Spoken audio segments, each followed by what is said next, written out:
কবিতা মনোহর সেবাশ্রম, কলমে বলরাম হালদার, কবিতা পাঠে আমি পিঙ্কি বিশ্বাস।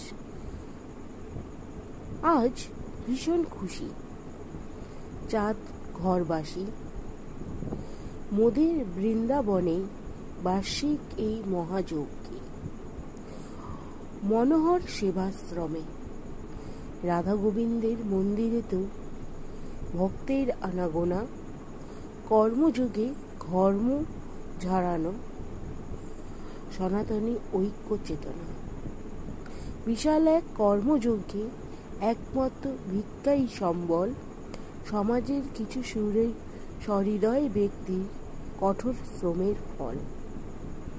আটচালা এক ছোট্ট কুঠির দিয়ে পথ চলা রাধা গোবিন্দের প্রতিষ্ঠাতা স্বর্গীয় সন্ন্যাসিনী শ্রীমতী কৈশল্যা। খুব সুন্দর একটি কবিতা পাঠ করলাম।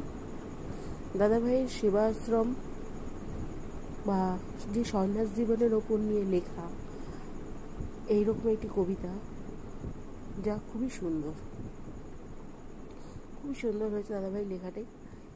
আরও লেখো, এরকম আরও লেখা পেতে চাই আগামীতেও।